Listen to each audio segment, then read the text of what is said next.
but they were always real supportive. Now, when I wanted to start rodeoing, I remember my dad didn't really want me to. He thought, man, yeah, I can imagine being a dad having a kid wanting to get on a bull or a bucking horse. And I remember asking him if I could have $3 so I could get on this bull. And he said, we can't afford the hospital bills. And that was the end of it. Until about 2 weeks later, and I worked up the nerve to ask him again. He pulled out $3 and handed it to me. And I did. I got on the first bull. I think the day finally comes, you've had enough. I remember being 23, 24, thinking, man, I hope the day never comes that I have to quit. Maybe I had kind of a vision, maybe I'd be at Frontier Days in Cheyenne after I'd won the world 5 or 6 times and have drawn the rankest horse in the whole wide world and be making the greatest ride. And the whistle blows after scoring the highest score and then get bucked off the back end, get kicked in the head and die. I thought that would be ideal, but that didn't happen, and I'm glad it didn't, because there's a lot of life after rodeo. And the day finally did come when it just all of a sudden hit me. I've had enough. It was time to move on. There's more important things at home. You know, I've got a family. It was just one of those things made in heaven. You know, we've been through some hard times, and I think they make you appreciate when the good times finally come along. Who knows what makes a marriage work? I've just been real lucky.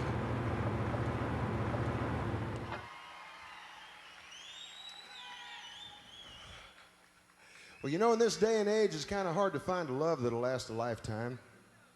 But it still happens, thank God, and it happens in this song right here. It's called She Thanked the Cowboy for the Ride.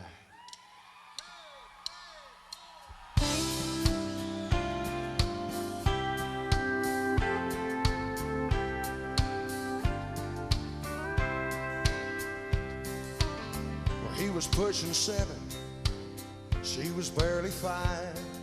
He rode up on his broomstick horse and said, "You want to ride?" His boots made a funny sound, 'cause they were his daddy's size. His hat kept slipping down below his eyes. And they rode off in the sunset down the sidewalk. She laughed at him every time that he talked. His 2 front teeth were missing, but he had the cutest smile. She thanked the cowboy for the ride.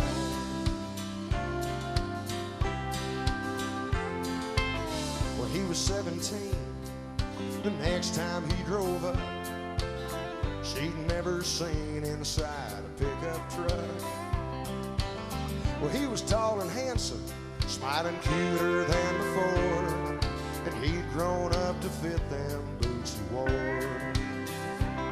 And they rode off in the sunset down the highway.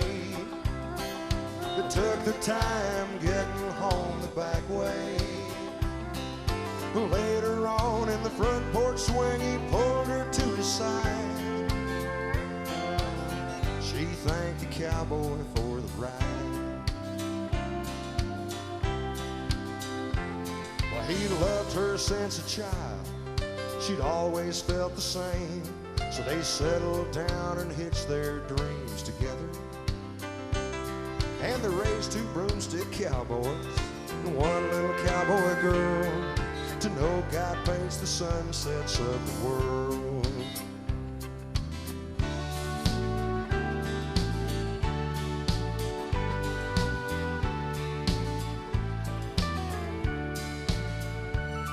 Well, he's almost 67.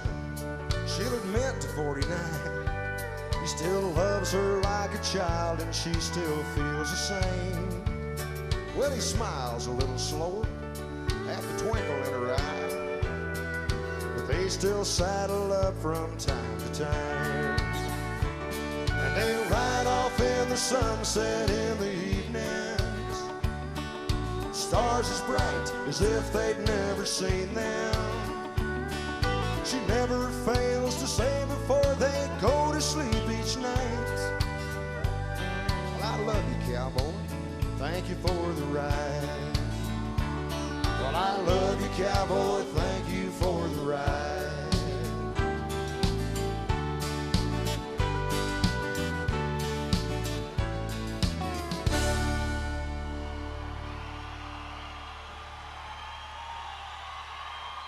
I was about 12 or 13, started listening to country radio down in Austin, and just fell in love with it. You know, just the music and being around horses and being out in the country and everything just all kind of fell together. And it was just a wonderful time of my life. My father used to sing and whistle all the time. He's the one that I think of when I think of where did he possibly get it? And I have to recall a story of Chris when he was 3 years old, and I found him standing on the neighbor's picnic table in the backyard singing. And I slipped up and I said, "Who are you singing to?" And he said, "All those people out there." He was pretending he had an audience at that time, but I never dreamed it'd end up with him really singing to an audience. You look out at the faces in the crowd, you know, like say a song like "Look at You Girl" or "Riding for a Fall," and you can look out in the audience and see that that song is reaching somebody, and that's the payoff right there. He was always playing songs for us, and he indicated that he thought that there was a market out there for some of the songs that he'd written. So we said fine. And he went into a basement studio up in Sheridan, Wyoming with a highway patrolman and a rancher and himself, and they laid down 11 songs. I asked my folks if they could help me out with this project. So they started making 8-track tapes one at a time in the kitchen. I'd put the timer on the oven, knowing that this was a 40-minute tape. I'd set the timer at 35 minutes so that the tape wouldn't start recording itself. And I'd run out, wait for it to pop out, and then I'd put another one in. And then I would glue the cover onto the 8-track, and we had our first product. He focuses in on, if he's got a dream, he sets a goal, and he's going to accomplish what his dream is. Thank you. Let me introduce some of the guys in the band up here. I can start over here from Salt Lake City, Utah on bass.